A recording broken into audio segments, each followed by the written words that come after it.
Marvel's really hitting us with the trauma in phase four. So let's talk about it. Let's unpack what happened in episode five. First of all, is everyone okay? Is everyone okay after episode five of Moon Knight? Because it was really emotional. I want to do a couple things today. The main thing I want to do, the main intention that I have, is to help you understand why you were so emotional watching that episode. And it's not the reason why you think. It's not just because Marvel's really, really good at making us cry. And it's not just Oscar Isaac's amazing performance, though. It's all those things as well.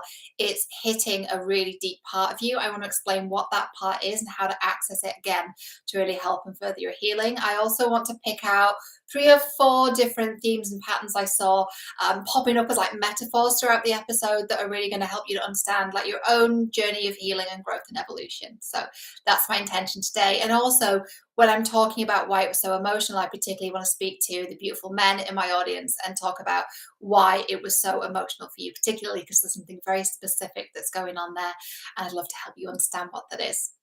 So before we crack on, quick introduction. Welcome back to Fandom, the place where we believe the relationships we see on the screen help us to understand ourselves at a deeper level and also have a better relationship with ourselves and each other. I'm Cheryl Muir. I'm a relationship expert, professional fangirl, and full-time nerd, and someone who watched episode 5 on Wednesday and just watched it again just now. So I feel a little vulnerable and a little sensitive. And let's crack on. Let's crack on and get you some help here, because here's what's happening. On Wednesday, I was kind of going through the content. I was looking at some of the beautiful male content creators creating reaction videos for Moon Knight, and you all, bless you, had tears in your eyes, and it almost made me cry as well because it moved you so much. I saw that mainly with the male content creators, and here's why that is. It's because it brought up memories of when you were small. And it's about the relationship you had with your mother, and it's about the relationship you had with that little boy, right? Some people call this the inner child. If you're not really that, what's the word? If you're not connecting to that phrase, the inner child, you think, what kind of 1970s woo-woo bullshit is this? Then use a different phrase. You could think of it as your past self, your child self, your younger self, however you want to think of it, or whatever wording you want to use is fine. You know, I worked with a client for 3 months this year. We worked together January, February, March.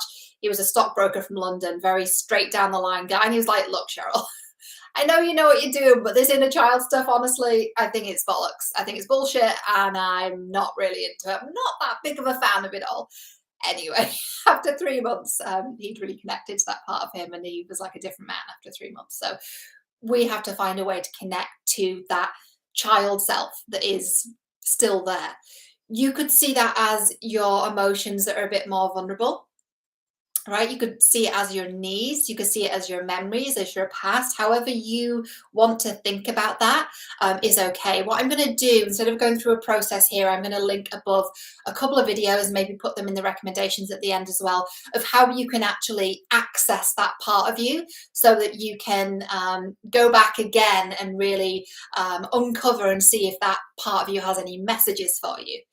It's not just about, you know, watching these shows and feeling emotional because of the beautiful soundtrack and the amazing script writing and the incredible performance by the actors.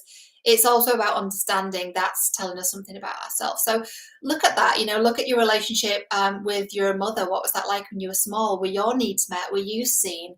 Did you feel a little bit like Mark, where you were in your room and you felt kind of, you know, neglected emotionally and not taken care of and not nurtured? Why is this relevant and why is this important? Because you're like, shit, Cheryl, you know what? I'd rather just watch Moon Knight, thanks, and think about comic book things and not really go there. And that's okay, I understand. But if we're going to have a good relationship with everyone in our lives, if we're going to find love, if you're going to find your beautiful partner, it's absolutely crucial that you have a good relationship with yourself. What does it mean to have a good relationship with yourself? Well, it's about understanding your needs, your emotions, understanding how to communicate that to your partner, to the people that you love, and being able to access those really vulnerable emotions. So we hear all the time, you know, the most important relationship you have is the relationship you have with yourself. And we're like, yeah, I've heard it a million times. What does it actually mean? It means those things that I just described, right? We have to do that before we can move forward. Otherwise, we stay in these patterns. I've got so many videos on that. Some of my vintage content, I'll link some of it above if you're interested to go into that that theory and those methods that I created. Because the reason why you're maybe not in a place of finding love at the moment is because of that little boy, right? Young Marc's child self. The reason he's having the issues that he is because of what happened when he was small. Now, I'm a relationship expert. I've been coaching for 8 years. I'm not a therapist, though. I don't deal with trauma. When clients come to me, they've already dealt with their trauma. So if you haven't been for coaching and therapy, please go there first. That's really, really important. And also, I can't speak about dissociative personality disorders. I'm not a psychiatrist. I can't diagnose any of that. I don't help people who have those disorders. That's above and beyond what I'm qualified to do, right? And once people have been through therapy, you can then work with someone like me who can help you really feel.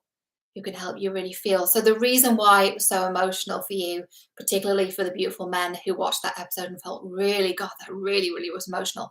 I'd love for you to watch that episode again and look at it through the lens of yourself. If you can create some private time to watch that and really feel, right? Really feel and really imagine yourself picking up that little boy and hugging him, right?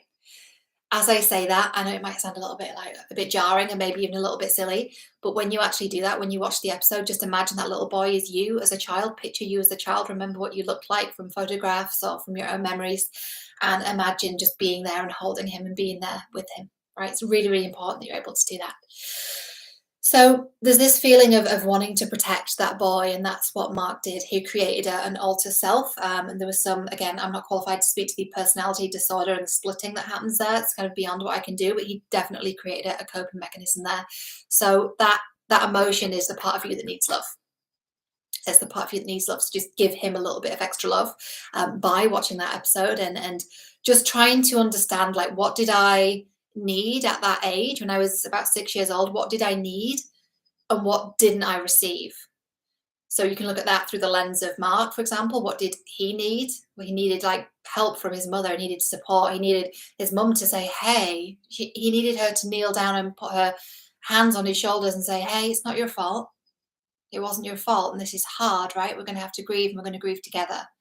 He didn't get that. He was abused, right?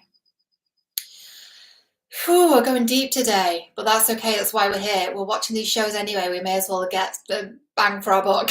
We're all paying $7.99 for Disney Plus. We might as well get some free therapy from it because Marvel apparently wants to traumatize us. And that's another thing as well. It's worth saying this, when you see something like that on the screen, our brains and our emotions don't know the difference between what's real and what's imagined. So whether or not you saw that in person or whether or not you saw it on the screen, what's going on within us is the same. We haven't really evolved quickly enough to understand the difference yet. So our emotions, our hormones, our stress hormones, everything is reacting in the same way as we would, as if that was happening right in front of us.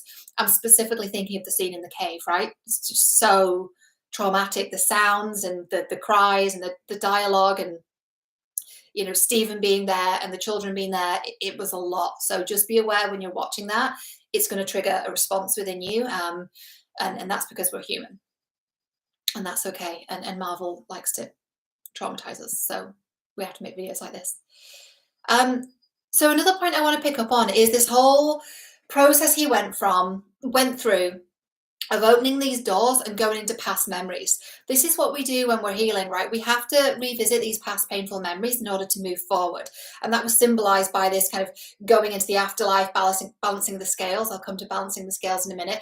But opening the doors and revisiting past memories is actually something you can do through hypnosis, through NLP, sort of, but mainly through hypnosis and regression therapy. It's not something that I'm qualified to do, but you can do it. You can find them on YouTube for free. Just put in you can put in past life regression, but if you put in childhood regression, it should come up. But again, be careful. Like you can only really do that yourself and guide yourself through it yourself if you have done this work a little bit. So if you're new to that, then hire someone to take you through that actual process of regressing and really being able to revisit those past memories so that you can move forward. The third thing I want to pick up on is this whole relationship of Marc and Steven together, right? Their relationship with one another. And what I want to ask you is a couple things, and you can either write this down and journal on it or just have a think about it. What's your relationship with the different parts of yourself? What have you created as a coping mechanism to either protect you or to get you through difficult times. It may not be creating a different self as he did. That's quite extreme, and it's something that would only happen for people who have that disorder, I believe. But there's other things that we do, and it starts when we're small. If you think, Cheryl, I have no idea and I don't know where to start and I'm not ready to hire anyone, then here's what I would say. Look at what you do now. When something feels really stressful, what do you reach for? Is it your phone? Is it the screen? Is it watching a film? Is it reaching for something else? What do you reach for when you're really stressed and upset? And is there an equivalent that you did when you were small? Did you escape into kind of a fantasy world when you were small because things were really difficult and scary in the house, right? Try and find out where it started. Try and be a bit of a detective in your own life and try and figure out where it all started. This is the whole thing we saw in episode 5. We saw them being detectives, going back, revisiting these old scenes, these old experiences, so they could understand each other and themselves and move forward. So have a look at that. And also another thing I want to explain with this relationship with Marc and Steven, I found it really fascinating on multiple levels. I want us to look at for a second the scene in the street. After his mum has passed away, he's in the street, he's on his knees, and then Steven and Marc from the afterlife timeline, they're talking to each other in the street, and Marc goes into quite a childlike state and he's saying, it was my fault, it was my fault, it was all my fault. Right? That sounds like the type of thing a child would say. So he's going back into his child self. And he's got Steven there, putting his hands on his shoulders. I don't know if he actually did that, but metaphorically holding him and saying, it wasn't your fault. You were just a child. It wasn't your fault.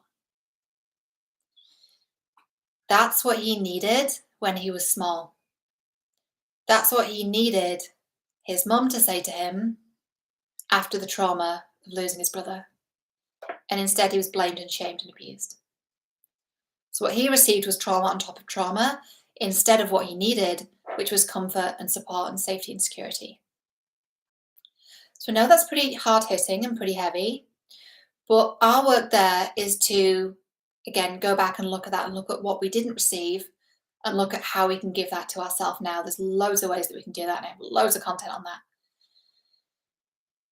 It's our job now to be able to say to ourselves, it's not your fault. You were just a child. You couldn't have known. You were 5, you were 6, you were 8, you were 12, you were a child. I heard something really interesting the other day, and let me know if this is something that you've heard. Been spending a bit of time with family, which is when you're from quite a traumatic background, family is always a delicate thing to explore, isn't it?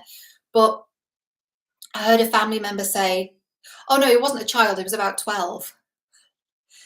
And I was like, well, he was a child then. Oh no, he wasn't a child. He was under the age of 18. He was a minor. Right. So I saw that in that particular area of my family, there was this idea of you're only a child when you're under the age of 12. As soon as your age gets into double digits, you're on your own. And that's certainly a pattern I saw in my family, and I won't go into it. But basically the point there is we have to now be the parent to ourselves. And what that looks like in a really practical way, especially when it comes to relationships, is being able to lead ourselves in the way that our parents couldn't. So if you come from a family where everyone's like really involved in each other's business, and you find yourself now really involved in other people's business, you find yourself dating women and men, or whether you are a man or a woman, whichever way around it is, you find yourself dating partners who need to be rescued, who need to be fixed and saved, and maybe they're narcissistic, and maybe they're draining, and maybe they've got really serious problems, and you're the rescuer. Is that because you were the rescuer when you were small? So we've, again, got to be detective, and then we've got to be the parent to ourselves, and the parent says, hey, it's not your job. It's not your job to rescue this person, and you deserve much better. And that's us being the parent to ourselves. That's us being how Steven was to Marc. It wasn't your fault. You were just a child. We have to do that for ourselves, right? Otherwise, it's our child self is trying to prove ourselves as good enough by doing all the things for this partner who, whatever we do for them is never good enough, right? Because they're kind of mirroring it back to us. And we've got to break that cycle. And we do that by being that parent and saying, hey, no, stop. Enough is enough. We're going to change this now. We've got to be able to do that for ourselves. And obviously, we can work with people like me to be able to help you to do that. Oh, Oh, we're really going deep today. Point 4, and this is the final one. This whole concept, this whole idea of balancing the scales and our journey of evolution. So here's what I really, really thought was powerful about this. Did I cry like hell at the end with Steven? Yeah, I didn't expect that, and it was really emotional. What that symbolized to me was that Marc needed to lay to rest his old self and his old coping mechanisms to help him move forward, which is really similar to real life healing. We need to lay to rest our old self. I'm going to actually link down below a meditation where you can do that. It's a meditation from some of my private programs, one of my private programs. But I want to put it down below so that you can access it, because it's a fan favorite and everyone really gets a beautiful result with it, where we actually do like lay to rest this old self. And that was what that symbolized. Steven had to die. He had to die. And sometimes the old parts of us need to die off. They need to be laid to rest. And Steven is a symbol of Marc's old coping mechanisms.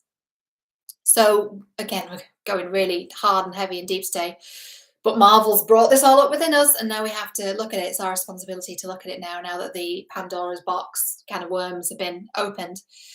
So what coping mechanisms do you need to lay to rest? And how can you do that? So many ways that we can do this, and so many things that I could say, but it's also your journey and you've got to decide how you want to do that. I think there is a video that I have saying, where do we start with healing? I might have it. What is it? I'm trying to think if that would be suitable. Anyway, I've got loads of content you can go through if you want to know where to start with that. But it's about looking at some of the patterns of behavior. So what is it? Here's the thing. The scales balanced after Steven died. So what do you need to lay to rest to balance your own scales? Is it a habit? Is it a belief? Is it a specific relationship with a person in your life, with a specific person that you're thinking of right now, or a relationship pattern? Some of the relationship patterns we've talked about of overgiving, feeling like you have to rescue people. That tends to be the pattern I see most commonly in my clients, because they're good people, they're good humans, and they care, and they think they're being caring, but they're not. They're being really codependent and really giving to the point that it hurts them, and that's not giving, right? It's not healthy giving. So is it a habit? Is it a belief? Is it a specific relationship? Is it a relationship pattern? What needs to be laid to rest? And fun fact, astrology fans, I'm nursing a book on my lap, by the way, because my laptop's propped up on a bunch of books. It's popped up on a medical dictionary, and then Lav and Grow and Uncle Tom's Cabin. So there you go. And this is the complete angler. So anyway, we got books. Fun fact, it is an eclipse tomorrow night, and it is a full moon in Taurus, and then there's another eclipse on the May the 16th, I believe, and that's in Scorpio. Now, I'm not an astrologer, but here's the thing, and you might think that, I don't know, you don't have a relationship with the moon, which we should talk about because this is Moon Night. But what's happening, there's this phrase, as above, so below.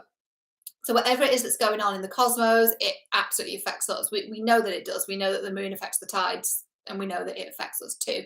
Whether you're consciously aware of it or not is okay, but it impacts us. We know it impacts us because you were moved by that scene in episode 4, I think it was, where Steven moved the night sky and you saw the stars in alignment, how it was 2,000, 3,000 years prior. He moved the stars. You felt something there. You felt there something in the movement of the stars, and there's something to explore there. Perhaps there is. That's a bonus point. Bonus point number 5 is look at your relationship with the stars, with the moon, with the gods. It's really about, like, what do you believe is up there, out there? What's your belief system? Might not be the same as mine. It doesn't have to be. I'm not trying to create mini-me's. I'm just trying to help everyone understand, like, what it is for them. I know what my belief is. I'm not going to push it on you, but what is your higher power? Who do you believe in? Something to think about, something to explore, right? And they're deep, deep, deep questions. And there's no wrong answers. And fun fact, there's no right answers. Many people on the internet don't know that. Opinions are not facts. We cannot prove it. But faith is a powerful thing, I think. I think it's reassuring to know that when we're doing all this work that we've just described, that we're not alone. But you have to find out what that is for you, and I'm not. I can't do that in one YouTube video. I'm not that good. But it's a journey. It's a journey of exploring that, right? Another thing I'm just going to say. This is for not necessarily for the people I was talking to at the start of the video. This is for those of us who are menstruating. The moon, it is said in certain spiritual circles, of which I've kind of dipped my toe into and flirted with, the moon cycle and the menstrual cycle, those terms are interchangeable. So if you're someone that bleeds, then just look at your relationship with your moon cycle, right? Your own cycle. Look at how your energy dips and rises during those times. And just look at your relationship to it. If you're like, oh God, it's awful. Oh God, it's gross. That's part of your body. So that's something that we need to look at and accept as well. So can't really talk about the moon without talking about the moon cycle. What about the phases of the moon as well? Like, look at that. How does that affect you? Does it not affect you? Maybe it doesn't. Do you feel anything when you look up into the night sky? Do you, like me, sometimes on a very clear, starry night, of which it will be tonight, do you sometimes look up into the clear, starry night sky and just scream, Heimdall, open the Bifrost? And then when you hear nothing, you say, Heimdall, I know you can hear me. Is that just me? Do you do that, or are you normal? What's your relationship with the stars and the moon? I think it's worth saying, actually, with films like particularly Thor 1 and to a lesser extent Thor the Dark World, which I know many of you think is a turkey. It personally is one of my favourite films in the MCU because Loki, and because the growth and the trauma and the healing and the grief, and it's very psychologically and emotionally rich, that film, even if the plot has some holes. But particularly in Thor 1 and to a lesser extent in Thor the Dark World, we see the cosmos, we see the stars, we see this beautiful planet with this incredible waterfall off the end. And you see the stars and the cosmos and the moon. Do you feel anything when you see that? Do you feel anything when you see them go through the Bifrost? What are you feeling, and why do you think that is? Something to think about, something to chew on over the weekend. And if you are going to watch MoonKnight episode 5 again, just take some notes, because it's easy to just watch this series and these episodes and to just go, oh, that was emotional, let me just now move on with our life. And that's okay if you choose to do that, but I believe it's worth using it as a personal development exercise, because I'm a personal development nerd and that's what I do. It's worth looking at it and just getting curious. And even if you just ask the question, what does this tell me about myself? What does it tell me about myself? And just get curious. What does this mean for me? What does it remind me of? How is it familiar? So ask yourself those questions, write those questions down, put it in your phone, put it on if you're old school like me, put it on a Post-it note. Just ask yourself those questions. It's important. It's important. And also, I think, should I say this? Probably not. The studios, I think, have a responsibility. I know at the end of that episode, it said, if you've been affected by this, call this number. And I think there was some, mental health support at the end, but it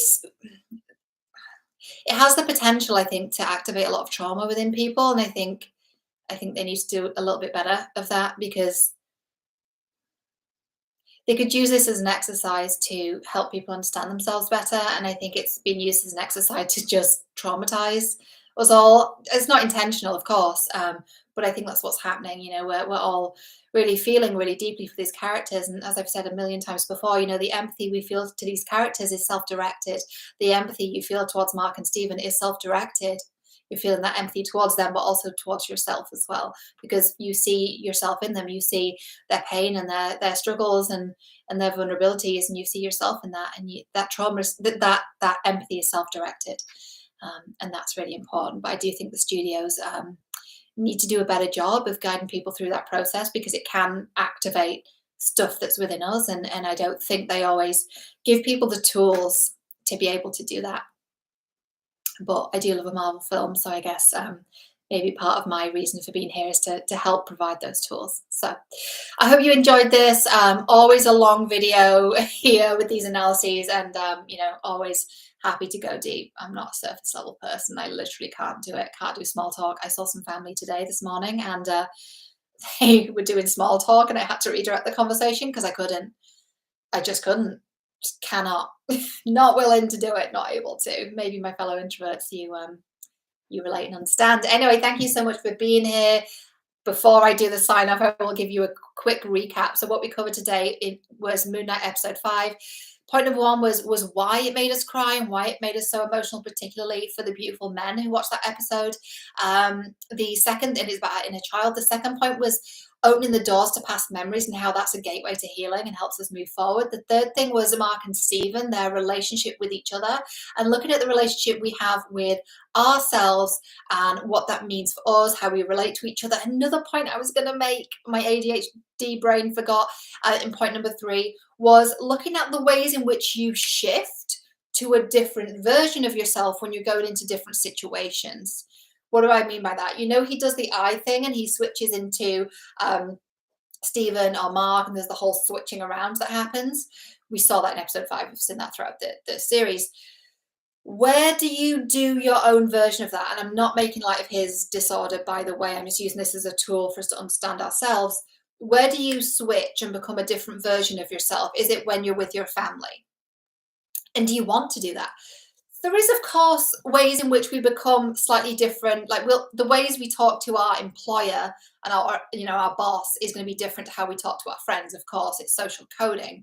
But when do you do that thing where you kind of split off and you hide a certain part of yourself and you become someone totally different around your family because you think you have to? When do you do that own shift from Marc to Steven? Just start to notice that in your life. So that was point number 3, was Marc and Steven, our relationship with the different parts of ourselves and how we create coping mechanisms to protect ourselves. We also talked about the scene in the street, the child versus the parent.